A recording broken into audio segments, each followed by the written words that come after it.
What's going on, everybody listening? This is the Best Damn Wrestling Podcast. It is your two favorite co-hosts doing unfiltered and unapologetic wrestling content. I'm Sherrod and Keithan on the other side of the mic. What's going on, dude?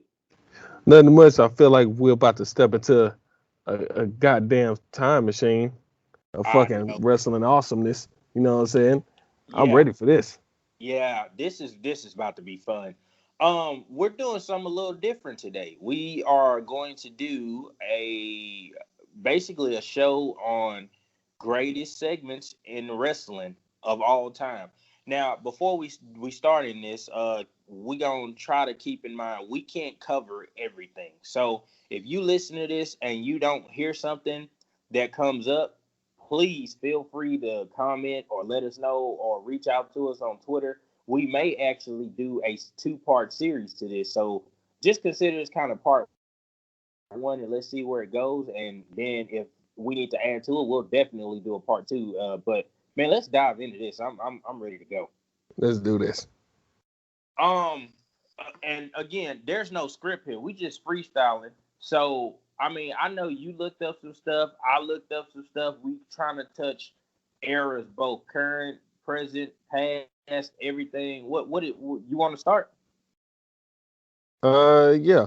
I'll start with one of my pick. One of my picks right out the gate. I'm gonna start like something that a lot of people might not remember. They have to dig deep into the psyche to remember this.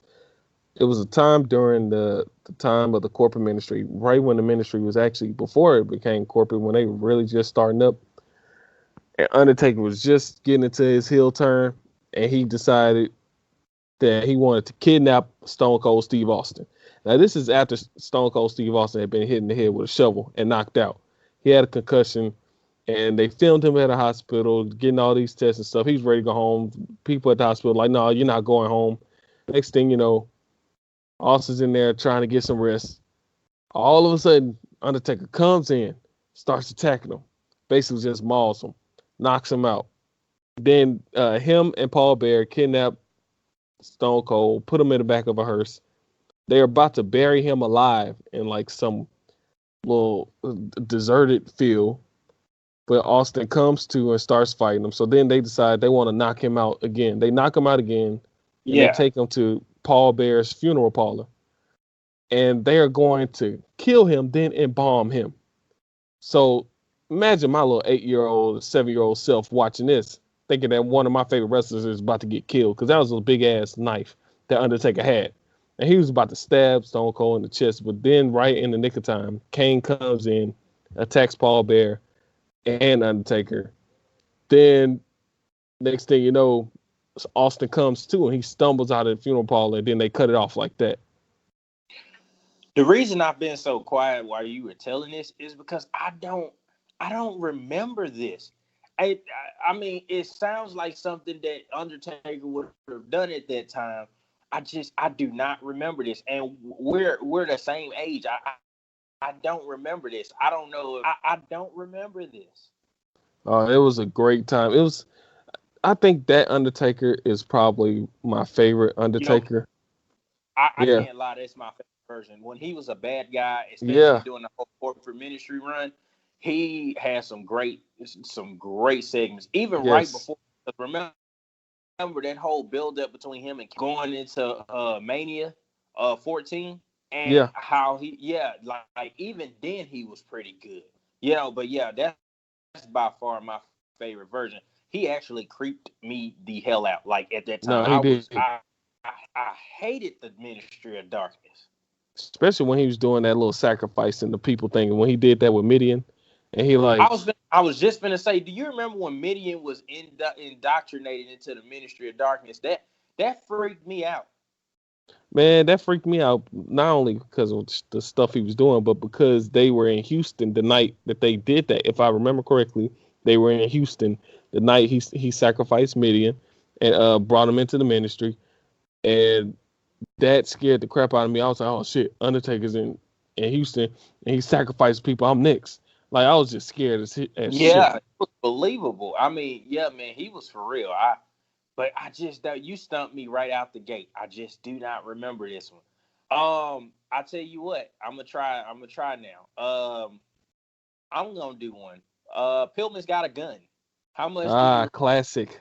Classic. That segment was legitimate. I mean, man. First off, people call uh, Dean Ambrose the lunatic fringe. Like they really need to check out the He is nowhere Ambrose near should Pillman. study loose cannon Brian Pillman because Nowhere near. that was vintage him. I mean, man, that whole segment, nothing was it looked real. Like basically they started outside of Pillman's house with Kevin Kelly. Now the only stupid thing they did wrong was they were saying that they were at his house in Cincinnati, but when the teleprompter was saying they were in Walton, Kentucky. Oh, But I you never noticed that.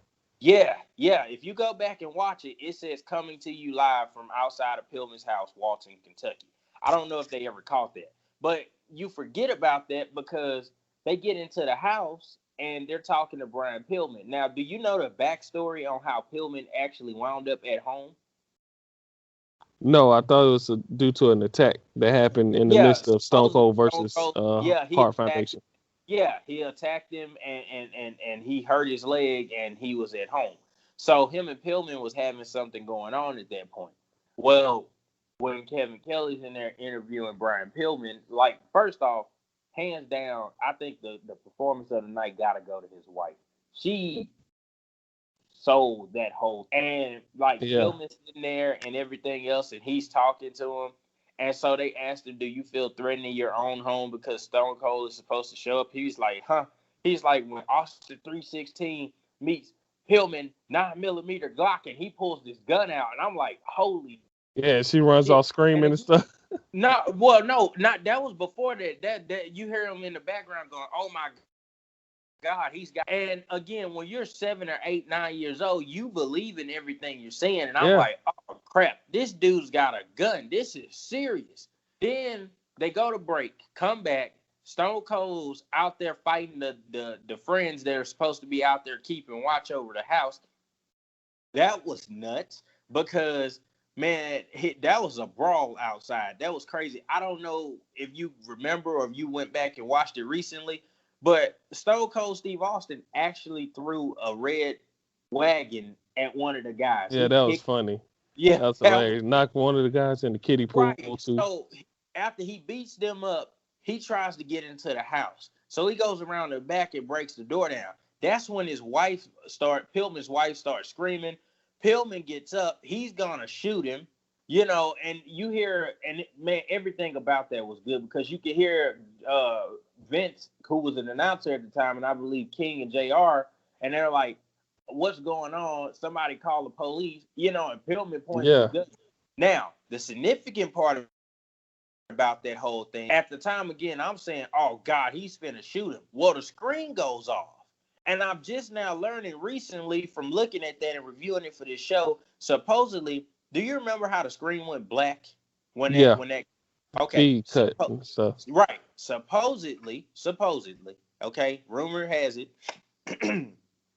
that the reason it did that is because USA Network decided to kill the feed because they didn't know that it was gonna be like that. Like that for them, that was just a bit much. And they were finna pull WWF or E now, F at the time, off the air for that night. They were gonna stop the show because of that. And they had to apologize to get back on the air. And that's why they came back on and everything kind of was just hectic and they had to kind of fill people in. They were finna pull the show off the air. Yeah. Yeah, And they tried to get a lot past USA sometimes too. yeah, and I think this is one of those things where it's like, oh, it's not gonna be that bad, but you basically had a home invasion and a attempted murder because Pillman's supposedly gonna shoot Austin, or whatever. Like you had a lot going on, and even when they came back, Austin comes back into the house. Pillman has this deranged look on his face, trying to shoot Austin, or whatever, and it was chaos and that you just had people screaming everywhere. Everybody sold that angle so well. And they cut That's one off of at the the most perfect point too. it did. It really did, man. It was awesome. Like, I mean, I know I can remember when it cut off. I'm like, so did he shoot him? Like, what's happening? Is Pillman like, did he kill Austin? Is Austin gonna get to, what's going on? You have to Yeah, tune in. That was the best. That was great storytelling at that time or whatever. I mean, that was awesome. It's still one of the most iconic moments from the Attitude Era, and you will never ever see anything like that again. And I know we may say it a couple times in this show, but they'll never do something like that again, yeah, ever. They wouldn't allow it. yeah. No, no. I remember that, and that, like you said, it scared the crap out of me because it was just like it was so much, and it came so fast. Like it that was crazy. Because for a Yeah, long time in that beef, you thought it like most of his heat came from, Austin and Bret Hart because those were the main two talking when Brian right, Pillman came in, and they had that history that took theirs up to another notch. It was just unfortunate that right. they couldn't And really capitalize of it. Pillman was so underrated, man. Yeah, So underrated. So underrated. I mean, yeah, nobody has been able to duplicate what he was able to do. He was so underrated. yeah. Um, People check out his documentary on WWE Network. It's a great documentary. yeah, it is. I've seen it. If you haven't seen it, please check it out. It's on the network. Check that out. Brian Pillman. If you're not sure who he is, you really need to look him up. He's great. What else you got? I'm a stick with the attitude era for a bit and go to the big boss man segments. Like it's really two in particular. Okay. One was when he had a rivalry with the Big Show, and Big Oh Show's God, not the stepfather cast. just, yes, when he drove the Oh casket man, through the you take graveyard. it back. That was a great time. And I think that happened on SmackDown too.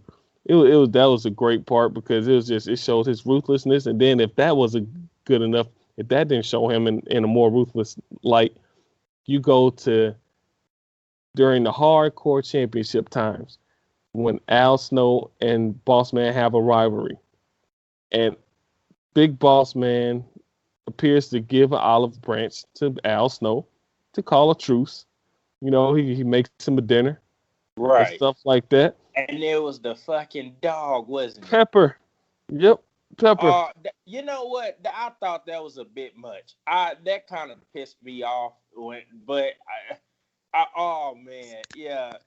It Hey, showed the ruthlessness, man. That but you couldn't want to cut it talk today. about an underrated guy.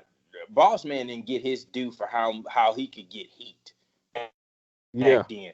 Like, he was such a great heel. Even when he had that whole thing with Stone Cold Steve Austin or whatever, and I know there was a segment between him and Austin that was like really explicit, or whatnot. But yeah, man, I remember that. That was so screwed up. That was so screwed up. Yeah. Oh man. They made him eat it. It was like a lot going on at that time. And that was just one of the things that I felt was great because that really got over with the fans. Like they had Yeah, signs in the audience for Pepper and everything. It was great. They ended up having like a series of matches that was pretty good. It helped Boss Man recreate himself and helped him stand out Several. from the corporation. Yeah. Well, hey, speaking of corporation, I'm gonna segue into this one. Do you remember the DX parody on the corporation? On the corporation or the nation? They did one on the corporation and one on the nation. Really? I remember oh no, I don't remember them doing one on the corporation. Everybody talks about the nation parody, but Yeah. you must not know the corporation one, right? Yeah, I haven't seen it in a while, so you gotta refresh my memory. Okay. For those of you who haven't, go to YouTube and type in DX Corporation parody. But basically, it was just like the Nation parody. They come out and went to the DX music, but then they're the corporation at that time. And you had Triple H as The Rock. You had X Pac as Ken Shamrock, the world's most dangerous man.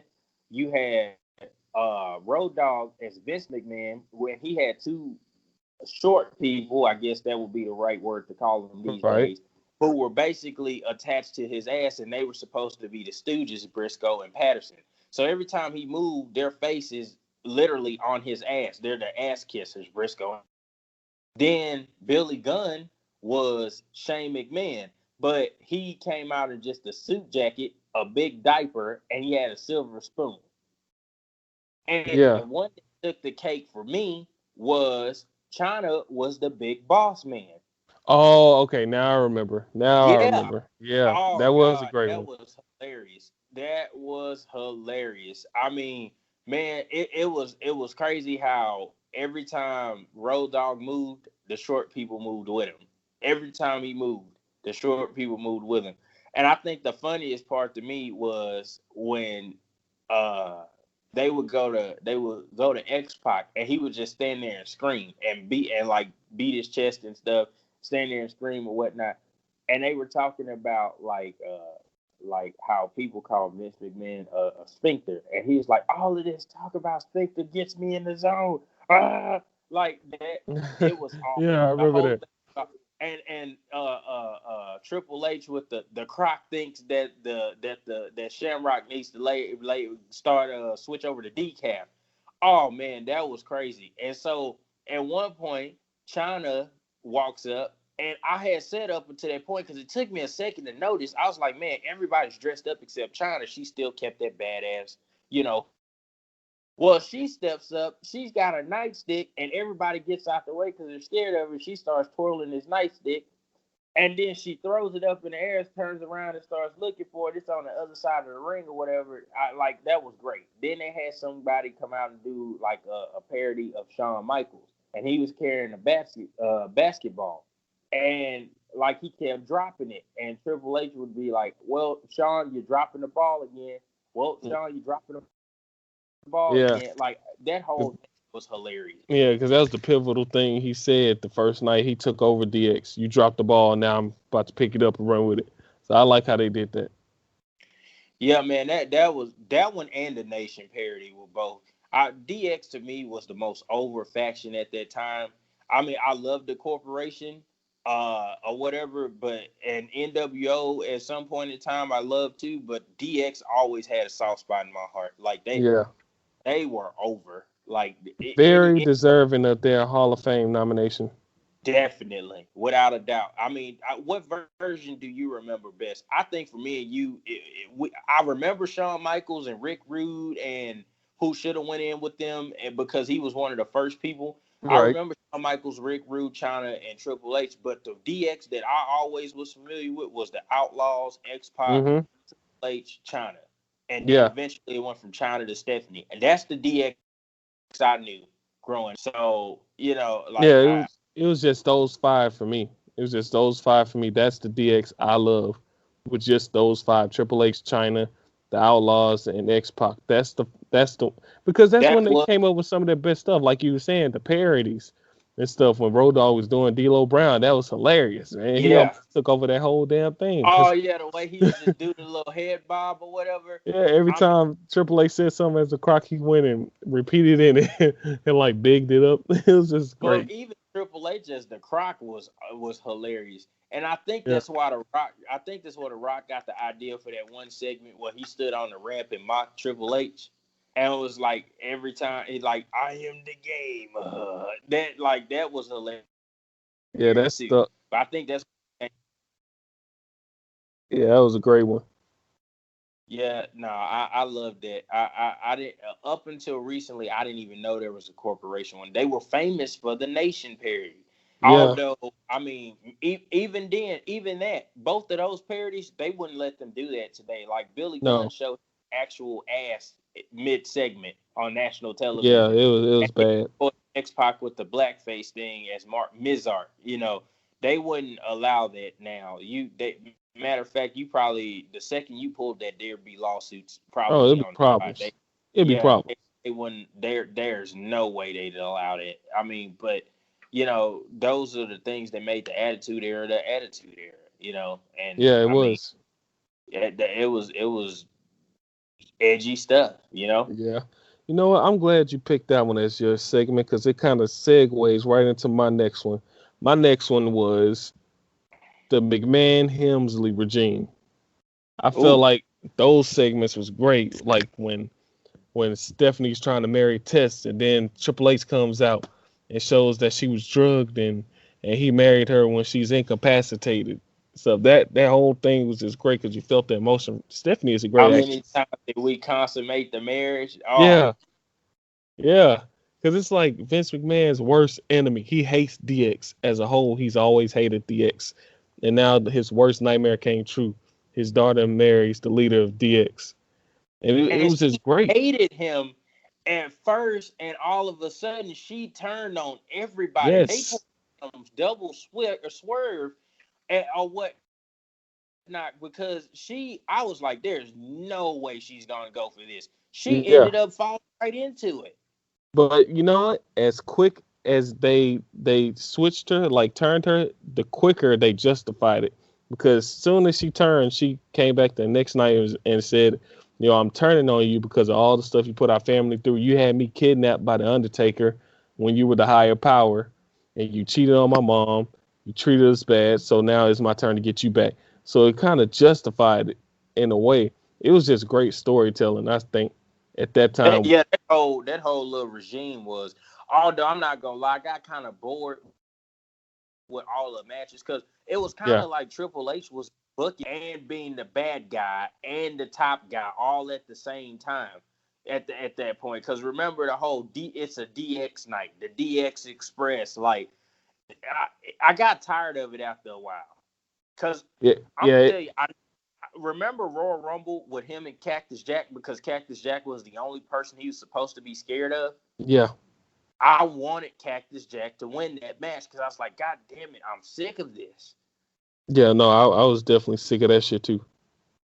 I was sick of it too. It definitely ran on long, and then I don't know if it was because I really hated them at that time because they were doing such a great job of being assholes, but I was really tired of them. Like I I was went really back tired of. and forth on them. I hated them at points, but I still loved them because they were cool. I was like, okay, like it's DX. They can't be that bad, Yeah, you know. And they broke up and got back together so many times. I remember the night they got back together, it was like just random. I think Triple H was in the middle of a match and X Pac ran out, and I think the Outlaws or somebody were out there, and like all of a sudden X Pac ran in and the match was over, and then he started handing out shirts, and they all looked at each other, just got on the top ropes and did the DX sign, and DX got back together that night. I was yeah, like, yes, like and I love. I think that was also kind of the start of the decline of the McMahon Hemsley regime. When they Yeah. joined up with the corporation, it was just like, well, what's the fucking point? The whole point was to shit on Vince McMahon and Shane McMahon, and basically take their company out from under them. But now you're okay with it, you're cool. Like, what's the fucking point now? So it kind of took away purpose. Then it Yeah, yeah, became more of like, yeah, it got and stale. It got stale a little bit, but yeah, it they was had all the good when power. it first started. Yeah, it was good when it first started. Then it got stale. I mean, but you did bring up a segment that I wanted to do, the higher power segment. Do you Yes. remember that one? Yeah, I remember that. That's back when That you is the shocked me biggest with swerve. wrestling. I think that swerve is almost as big, if Yes. not bigger than Hogan being the third man. Yeah. Yeah. Because there was so much build to that. There was the whole Stephanie and being abducted by Undertaker and the unholy wedding and Austin running out, which he showed he cared and he saved Stephanie. And then there was the whole. It was a lot of stuff going on, man, or whatnot. And remember at one point everybody thought the higher power was Shane. Yeah. Because he just his placement around the times that Stephanie was abducted. The first time she was abducted, Shane was supposed to be keeping an eye on her, if I remember correctly. And he I was like, believe "Oh, I so. just left for a second," because Vince McMahon was fussing at him. He was like, "How could you leave her? How could you let her out of your sight?" He was like, "I just stepped out to get some coffee real quick and came back and she was gone." Because I remember Ken Shamrock ended up finding her in like a boiler room or something. Yeah, he did. Yeah, so that was just great. Yeah, like you said, that's the biggest swerve. I think that's what makes it what it is. So when they came when Vince is coming out and he's in the hooded robe, and you heard they did everything right, because even up to that point, JR was like, there's been speculation that the higher power is Shane McMahon. Well, all of a sudden you hear Shane talking, and the mic's to the hooded guy in the robe, which is obviously Vince at this point, and being hindsight. But Shane's talking. I was like, wait, Shane, no. And so he comes out. Then he's like, oh, the higher power is, he is the higher power, blah, blah, blah, blah. And all of a sudden, he pulls the hood off, and it's fucking Vince McMahon. Yeah. And man, some of these moments that we talk about or that we remember from like the golden age of wrestling, it's like they were made for JR. Because the thing that stuck out to me was when Vince pulls the hood off, and it's like, it was me. It was me, Austin. It was me all along, which is probably one of the greatest lines in wrestling history. I remember JR going, "Oh, son of a bitch!" Like, that son of a bitch. That son of a bitch. And it was like everybody was swerved. Everybody, you can't tell me you weren't fooled. When you can fool an audience and the announcers and everything, you did something right. That was great storytelling. That whole thing was great. And I think the thing that stuck out to me is when Vince is talking about how his intention is to make Austin's life a living hell. You can kind of see Farouk, and he's looking at Vince like, God damn, this SOB he didn't pull the wool over everybody. I didn't even see this coming. It's just the look that he's giving him or whatnot. And eventually, Linda and Stephanie come out and they tell Vince and Shane, hey, we gave up our 25% a piece to Austin to give him 50, and he's the new CEO. Yeah. Right, everybody popped so hard for it, but that was just good storytelling. Yeah, I didn't see that coming because, in the weeks before, Undertaker and Vince really were going at each other's necks, really hated each other. He even burned the bear that was Stephanie's and stuff.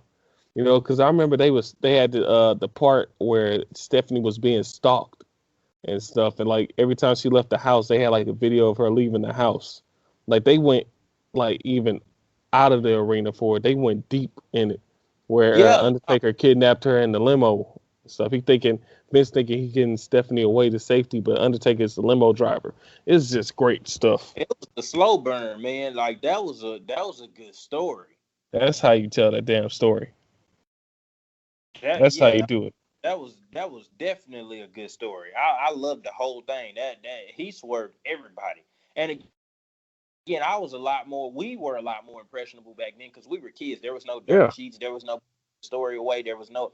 You had to watch to figure out what the hell was going on. You didn't want to miss anything. No, you didn't, because it sucked you in, and that was a story that they kept going through the weeks. It wasn't like kind of how it is now, where it only lasts for 1 or 2 weeks and then it's over. No, this was a story that lasted through a couple pay-per-views. I wonder who was on their creative team at that time. I said that I had written that down. I was like, I don't know who was writing at the time, but like this is how you write stories. Like that. There was no quick anything to this back then. Like everything was 6, 7, 8 months, a year, maybe down the road. Whatever. There was a lot of planning and storytelling and all of this stuff. Yeah. No, it was. Yeah, but no, that was one of my favorites. That's definitely a top 5 for me. Well, shoot, man, it's so many to cover. What else do you have? This is probably because I only did 4, so this is my last pick, and I think I saved the best for last, in my opinion. Stone Cold during the Invasion era, when WCW and ECW. I swear, we have to it's so weird because I actually wrote that segment. That was one of the segments I had. Yeah, no, because that was some of the best you saw from Stone Cold. Like you saw a comedic side to him for one, and then you just saw a side that really didn't give a fuck. You saw a side that didn't really give a fuck. Here he is. Yeah. You thinking that he's Team WWF, but then he turns and joins WCW and ECW. And you're thinking, like, how is this going to work with Stone Cold being the heel? No, he's like the top babyface. But no, it actually fucking works. Yeah, He's he able to pulled get it off. himself over. Yeah, he pulls it the hell off, and like just he's able to be a great heel. He's able to be an asshole to it, and funny at the same time. That's And what a little did what from. that's when what was born exactly. That's when what was born. That's when Stone Cold was playing the goddamn guitar and stuff. That's when Stone Cold did some of his best promo work. He did. He did. He reinvented himself. He went from the badass, take names and kick ass type of persona to he still had that, but there was a bit of comedy aspect to it. He was Yeah, actually really good. He was really good. I preferred obviously the first Stone Cold, but this one was good too. You couldn't get a bad one. no, you couldn't. And that's what the greats do, and he still managed to be good in the process. Yeah, like doing all that shit, like you said, what he turned that into just a forever staple in the world of wrestling and WWE in general. Everybody still to this day says what. Even when he was doing the thing talking about, what my watch is saying. Like that was some of the funniest shit. Yeah, yeah, it was. Hey, speaking of that, do you remember right before he turned when they had that big meeting with Vince that night, and it was him, Kurt Angle, Undertaker, Kane, and Jericho? Oh my gosh, yes. That is, it was like, oh man, Vince is talking. He was like, it's 5 on 5, 5 on 5. 5 on 5. Yeah, he's like Kane, Undertaker. Jericho, Jericho, Undertaker. And you hear Undertaker's like, you need to shut up. But remember when they first started the meeting, he was playing the guitar. Undertaker looked at him, so he handed it to Kurt. Kurt and Stone Cold together at that time were gold. Like you couldn't get a bad segment out of them two together. No, you At couldn't. that point. That did a lot for Kurt Angle too, because Kurt Angle didn't really get a lot backstage during that time until he Yeah, got with Stone Cold. And then you saw, oh, okay, Kurt Angle is pretty versatile, and he could do different things. Like when uh when Stone Cold is singing a song to try to cheer Vince McMahon up, yeah, then he came. Kurt, It's like I was on the pep squad, 2 years, Glee Club, 2 straight years. He's like, can you play the guitar? Well, I played the ukulele. It's 2 less strings, but I might can manage it. Like, dude, they were good. They were really good together. But that segment between them, all I remember is Jericho, Undertaker, and Kane were trying so hard not to laugh. oh, Like, especially they Jericho. kept rubbing his face, and it Yeah, was. Remember when Stone Cold hit him because he was like breathing down our necks, and he touched him, and everybody was like, "Oh shit!" He's like, "You do that again, you gonna pull back a nub." Like, dude, and then he like turns he was around, and trying pushes so Kurt. hard. Yeah, he turned around, and pushed Kurt. That's what made it funny. And then Jericho is just shaking his head and biting the hell out of his lip, trying not The to only laugh. person that even had an advantage in that segment was Kane Yeah, because he had the mask. under that mask he was dying. He had Like to. man, that was ridiculous. Like I don't know how anybody kept a straight face. And then when Vince was like, Undertaker was like, why don't you just let me and Kane handle it? He's like, because it's two people can't handle this. It's got to be 5 on 5. And Stone Cold was like 5 on 5. And so he's like, stand tall for the WWF. And fucking Stone Cold strikes the superhero pose because he's Yeah, like, together we stand and divided we fall. Like, oh man, that was classic. it was That great was stuff. And then great. another thing that happened, you got the first milk bath at that time when Kurt Angle gave them the milk Yeah, bath at yeah, the he ring. did. But the milk truck. Yeah, that was great back then. Stephanie looked sexy covered in milk. I just thought I'd throw But that in there. but at the same time, around that same time, you also got that whole little spiel where they tried to make it seem like Stone Cold had lost it, and Yeah, he kind of walked out on the WWF, and they went out there and were getting beat up by the Alliance, and Stone Cold pulls back up in the truck after he left the bar with a pool cue. yeah. Yeah, that was a great spot, man. People popped so hard when he came out and he started clearing the ring and stunner and everybody and stuff, and you was like, oh hell yeah, the WWF finna kick ass, and then he turned. Everything about that was still good, even though the invasion angle wasn't it it wasn't as good as it could have been. But No, like it they wasn't. still way to tell a decent story. Well, I think that's the lack of talent they had. Some of those dudes was just there to be there. They didn't really have a lot to offer. I feel. And Uh, some were misused. I think DDP could have been good if they had used him right. well, that I heard that's politics. A lot of people didn't like him. You know, DDP was good, man. He was the yeah. people's Oh champion no, he before. was good. Yeah, I love DDP in WCW. I did. DDP didn't need a faction. He was DDP, But I digress. They could have used him better. I mean, obviously the Dudleys came in. RVD should have been bigger, faster than he was, or whatnot. It seemed like it took them forever to find something to do or whatever. Tommy Dreamer, they didn't really have much use for him when he came in there, and No, they didn't. They used him Book, as a jobber, and he it deserved way took more. it took Booker T a while to get his due. Yeah, yeah. Hey, speaking of that, you remember the supermarket angle? Oh, of course. Supermarket angle. And then before that, the whole church angle where Stone Cold chased him into a church, and so and Booker Oh T no, is you gotta tell this one because I don't remember the church angle right now. okay. So Stone Cold is of course him and Booker T are having problems, and Booker T is in line with Mr. McMahon. So what Booker T does is he films himself outside wrecking Stone Cold's truck with a pole. And I remember this now. yeah, and Stone Cold chases him, and he chases him all the way to a church, and Booker T is in there playing bingo. He's like, "This is the last place that Stone Cold's gonna find me."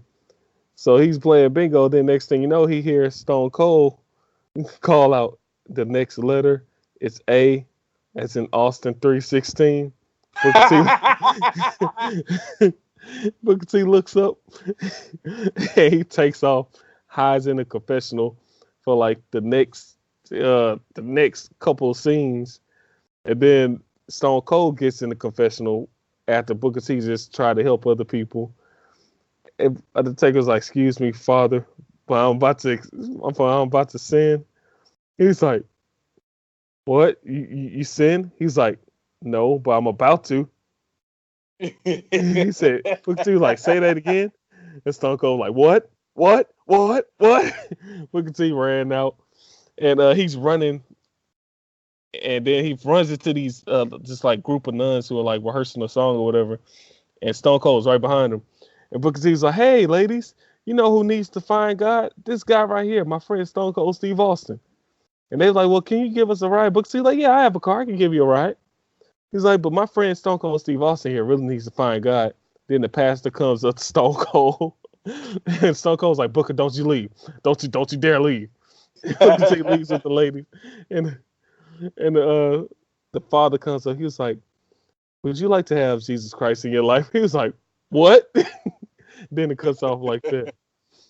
And right after that was the grocery store angle. It was that was great, man. Yeah, Booker T. If they didn't know then they had something that was pathetic. Like he was so good. Hell, the thing Yeah. between him and The Rock, I think one of the funniest things I've ever seen. Remember when The Rock and Jericho had like basically doing a segment with him and Rhino and Stephanie in the ring, Mm-hmm. and The Rock comes out after Booker T was like he's gonna take The Rock straight to school, and The Rock comes out and was like, Booker T, did The Rock hear you say you was gonna take him straight to school? He's like, funny, considering you the world's oldest 27-year-old senior that the world has ever seen. And he was like, I can picture it now. You riding that short little yellow bus as it pulls up to school. Like man, that whole segment that's when when the Rock was rhyming, and Shane McMahon had Booker T hair done by Whoopi. Shane McMahon still like that whole segment was good. Even then, man, he was doing good work. Booker T, He was. he never got his due right until later. Like I mean, Yeah, until much later. Yeah.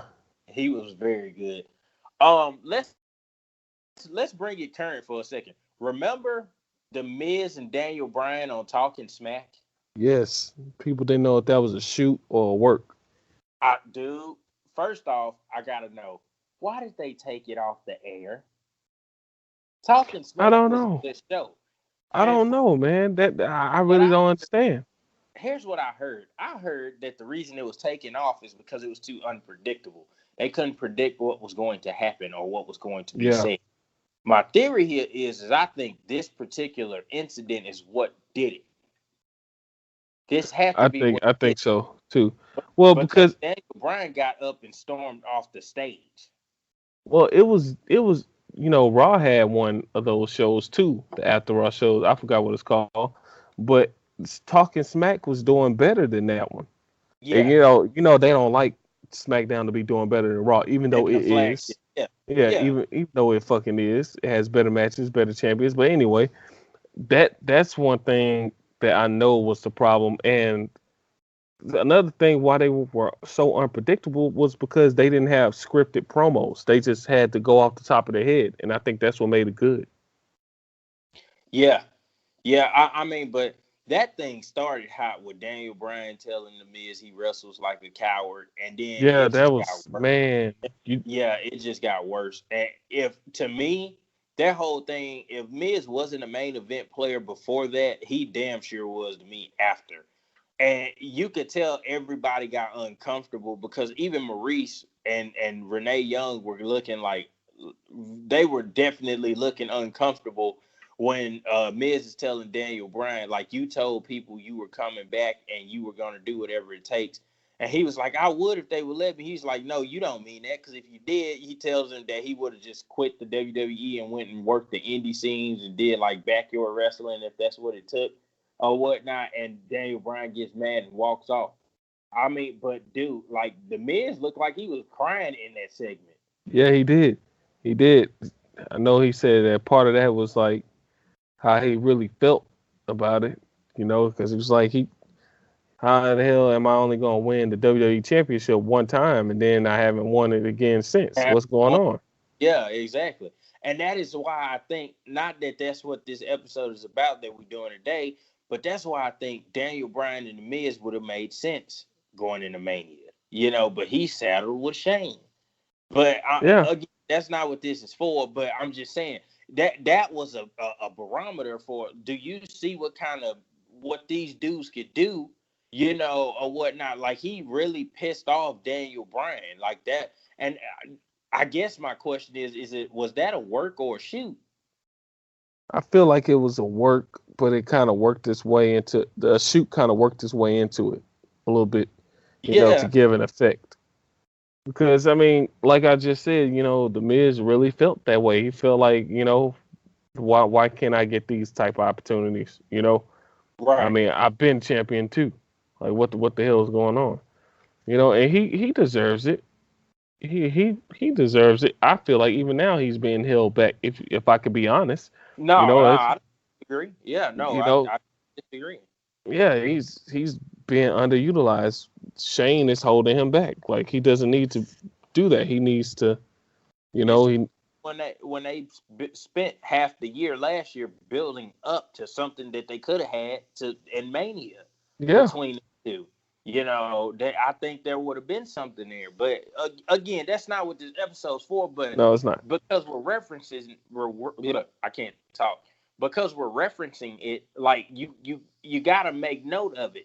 There is something there to be had, and I'm that's one of the biggest segments I think of the modern era. I think that sticks out for me a lot when you get to talking about what's iconic or what isn't. I mean, just like another one that I had, the pipe bomb. Like Oh seeing yeah. pipe bomb. Man, I've watched the pipe bomb at least 20 times. At I lost least count. 20 times. I lost count myself. Yeah, I mean that one I'm still trying to decide. Work or shoot. Oh no, that's a shoot. That was a shoot. I think that they gave him, a pro because originally the promo was just supposed to be about John Cena, but it took a turn. He took it into something else. He was just supposed to cut a promo on John Cena to close out the show.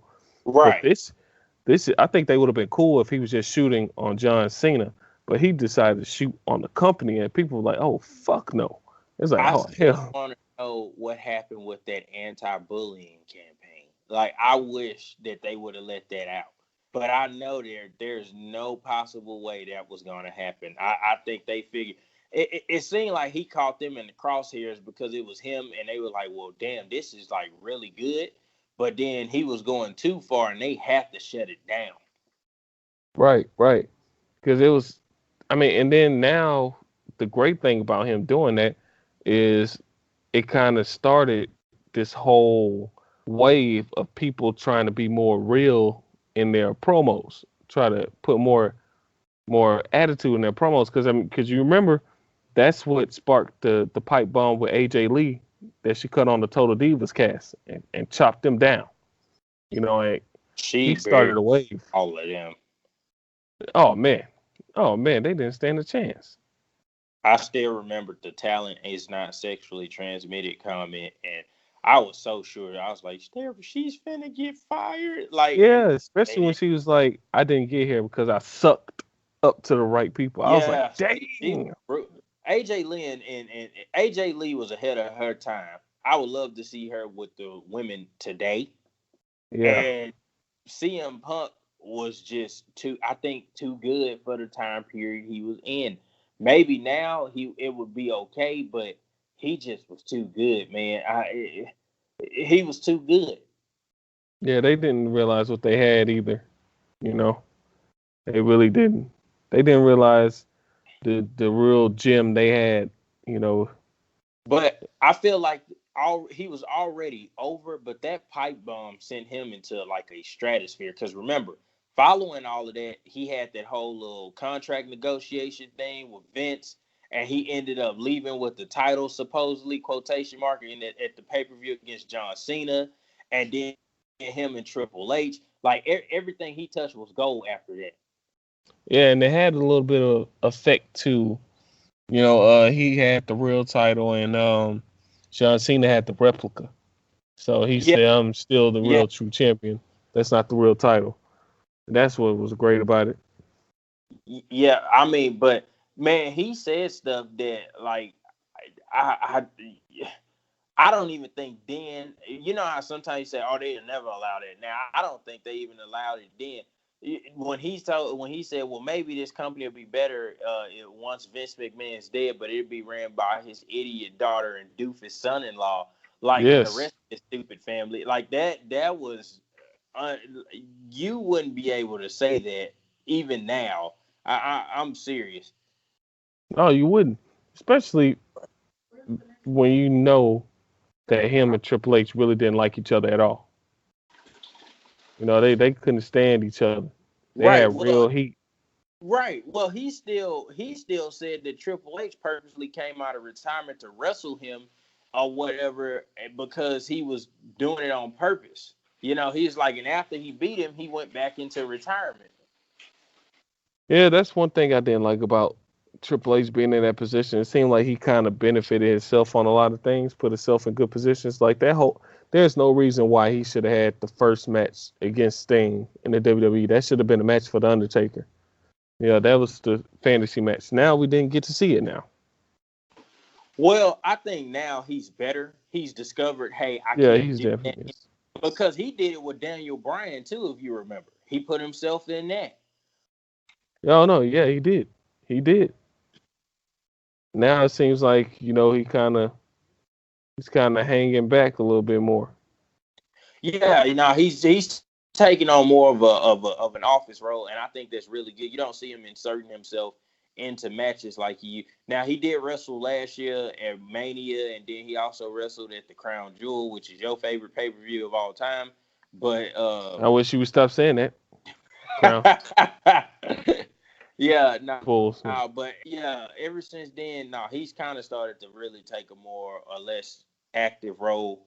or whatever than before. But some of that I do feel like was a shoot between him and Punk. There several of those segments I've watched multiple times to try to see. Remember the whole this isn't CM Punk talking to Triple H. This is Phil Phil Brooks talking to Brooks. Paul Levesque. Yeah, Yeah. like I think all of that was a shoot. He You was a know, and master of how he did it. I remember it was one point, like I think this was a little after the pipe bomb because Vince was trying to negotiate a contract and they were like playing it out, and it was leading to the match between CM Punk and John Cena, and and CM Punk was out there. He was like, yeah, I have a friend who does movies, that does good numbers, not like yours. And he pointed at Triple H. He was like, not oh like yeah, yours, he was like, well, not how like did the chaperone. you do? Yeah, he was like, how did your movie do, Punk? And he's like, it went straight to DVD, just like yours. Like, Yeah. I was like, God dang.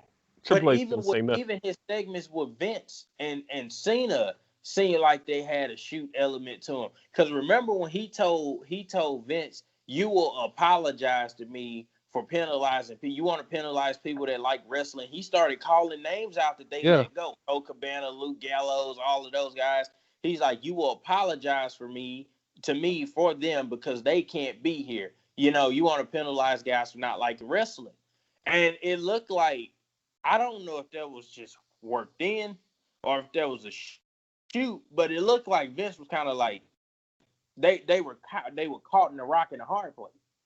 And I think, see, what made CM Punk stuff so special, he was the best guy they had. I know they pushed the hell out of Cena, and that was the face of the place, but Cena was not CM Punk. He was He more of a wasn't kiss over. ass. I gotta say, John Cena was more of a kiss ass on a Yeah, he lot of was over. aspects. So they couldn't just get rid of CM Punk. He was too over at that time to just let him walk out. You couldn't fire him or release him because people would know. So they had no choice in the matter. No, they didn't. And that's what made it work so well. I love that whole thing. Yeah, no, that whole thing with him was gold. Like that was good television at that time. I mean, and the crazy thing is, CM Punk was a wrestler with a wrestling fan's perspective to a certain degree because the things he was getting mad about and stuff was simply because he wanted to make the product better. They weren't allowing a lot of the creativity that he wanted to incorporate, or whatever. And he had a lot of good points. He's one of the best wrestlers I think that's never wrestled. That he never main evented a Mania. Which is a crime. That's a crime. It is. He stole the show with Undertaker at that Mania that John Cena and The Rock ended. That was a great build up story too. It was the urn, him kidnapping the urn. I remember the promo he did where he was playing with it and he dropped it, and I think that was an accident, but that all factored in perfectly on what he Yeah, he got. kept on tossing in the air, playing catch with it. Yeah, man. No, punk segments were gold. I mean, you could do you remember that sermon at the Royal Rumble? No, I don't. I think that's when he was straight edge. He gave a sermon at the Royal Rumble. The straight edge segments were good. Remember, he shaved the chick's head on stage. Yeah, I remember that. I remember that. And even when he got his own head shaved, he kept the mask on and stuff. That was just great stuff. Had the beard, he was looking like Jesus Christ and stuff. It was just a great work he did with it. You could tell he was starting to tap into his creative flow on that one. Nah, he was ahead of his time, man. Yeah. He was definitely ahead of his time. I wish that he would come back. I wish in some capacity somewhere, but I mean the stuff he was doing was just top notch. Top notch. Yeah. Yeah, no. But man, there were so many other segments that we could have covered. I mean, we talked all week. Samoa Joe and Brock Lesnar and all the stuff they had going on. The great We could have segment that didn't happen. That's WWE dropped that ball. I think to end the show, I'm gonna say this. the remember the little question and answer session they had going into Great Balls of Fire, which is a terrible name for a pay-per-view, by the way. Yeah, it But when they is. were sitting there talking, and like Brock's in one room with Paul Heyman and Joe's in the other, and Joe's like, Brock, every time I come looking for you, you every time you come looking for me, you can't seem to find me, but I've been getting a piece of you every week. He had already choked him out on the stage. They've had to pull him off of him several times, and the whole little brawl they had in the ring where they were beating up the security guards and like the roster had to Yeah. come out. Yeah, man, I still say that is the most credible feud that Brock Lesnar's ever had. That felt real. You It know, it felt real because it was somebody that could match up to him power wise and skills. submission wise. He wasn't gonna throw Samoa Joe around like he throws everybody else No, around. he wasn't. He wasn't. Like the two times he beat Joe, you felt like Brock barely escaped. He was right there on the verge of losing, and he barely escaped. But the thing that stuck out to me about that particular segment for Great Balls of Fire, it seemed like there was a shoot element to it, or whatnot, a little bit. Because, Brock was like, Joe, you're not going to get under my skin. I used to do the same stuff to The Rock and Stone Cold. And, he started name dropping. And Joe was like, well, you want a name drop? He's like, I've been choking out the best for 20 years. He started listing people. He's like Seth Rollins, I did him. Daniel Yeah. Bryan, AJ Styles. He was like, damn, man, Joe sounds like he was serious. And he's like, why don't we do this for real then? Why are we talking? I'm done talking. Why? So he gets up, he goes out there, starts looking for him. You see Kurt comes up and tries to stop him. And he's like, I'm gonna show you who I am. He finds Brock. And he's trying to get to him, and you got like 8 or 10 guys trying to hold him back. I mean, that felt real, man. That was one of my favorite, like I think feuds. Other people they were like, oh well, yeah. Other people like, oh well, I know he's strong. I know he's gonna kick my ass for some of the match, but I'm gonna beat him. And Joe just had that confidence, like, well, I'm about to whoop his ass. It was the confidence they tried to give. It was the confidence they tried to give Roman Reigns.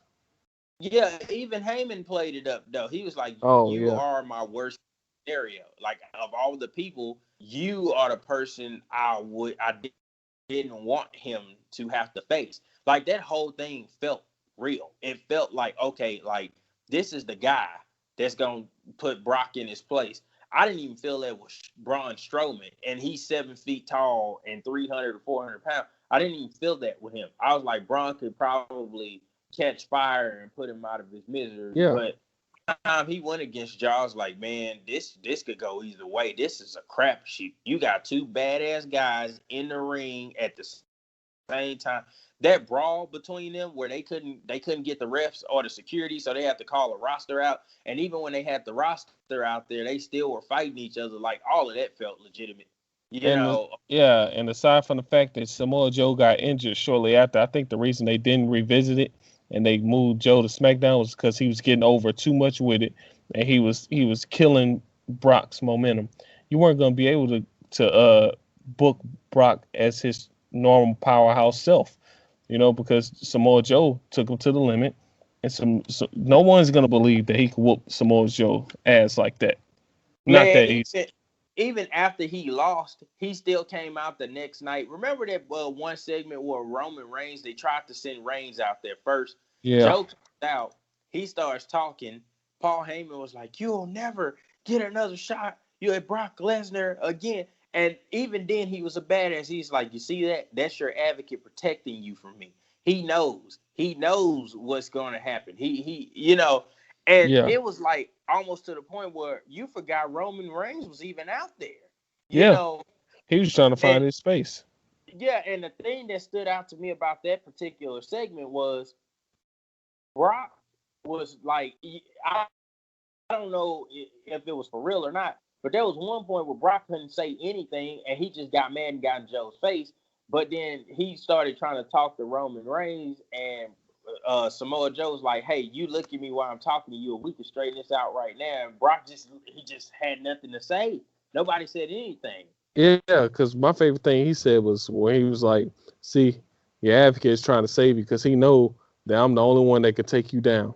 Yeah. He's like, he's trying to protect you from me. and that worked so well because Paul Heyman sold it well, and then it was just like, well, shit, Yep. that seems true.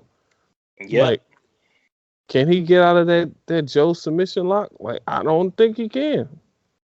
Joe's a No, big he went motherfucker. out of every time the cocaine. I remember he choked him out several times with the cocaine clutch. Like Brock escaped. He didn't win. He escaped several times, and Yeah, that was all it was. And I think that could have been a great feud.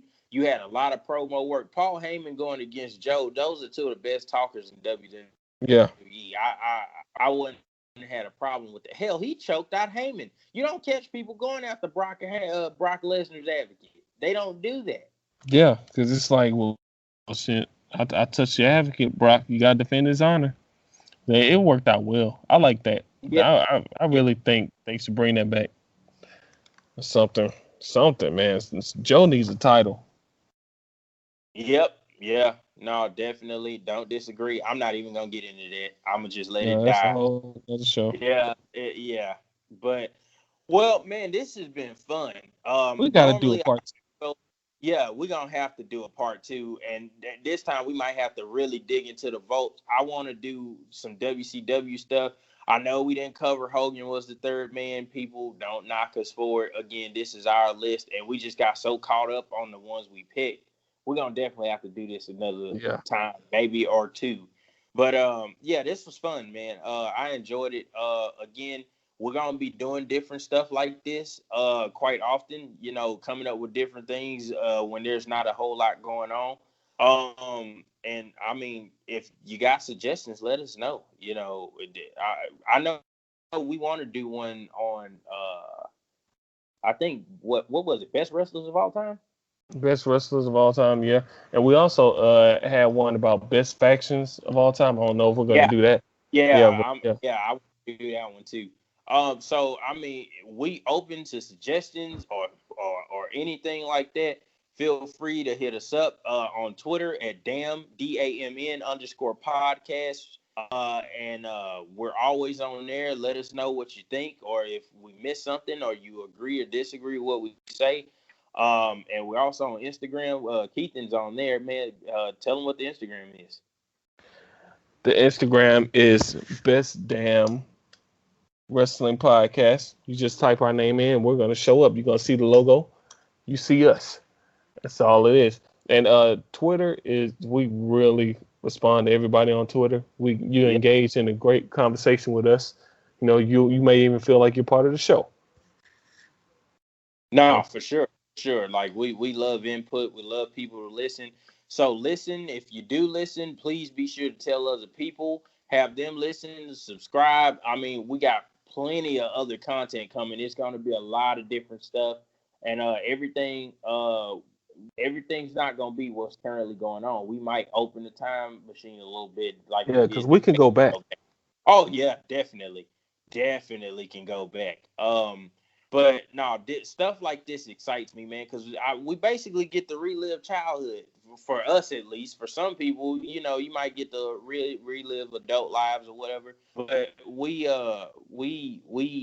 this was fun, and stuff like this. I always love talking about it because this is what started me into being a real big fan of wrestling. I mean, I think I've been watching since I was about 4 or 5, but when I really started understanding, it just happened to be the time period we covered tonight. But yeah, this is fun. So again, folks, please like and subscribe. Please listen, continue to listen. We appreciate all the support and love we're shown everywhere, whether it's Twitter, Instagram, whatever the case may be. Please be sure to check us out on iTunes, Google Podcasts, Spotify, YouTube, all of that good stuff. If you can't get us and you want to get us, let us know. We'll make it happen. Plenty of more. Man, before we get out of here, you got anything else?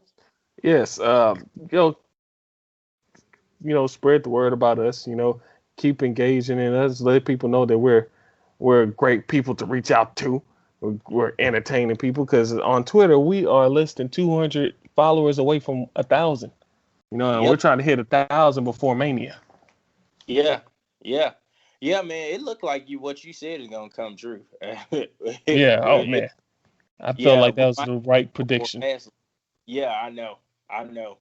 But if nothing else, man, we enjoyed this episode. We hope that you enjoyed listening to it with us. And until next time, this has been the Best Damn Wrestling Podcast, and we'll catch you next time.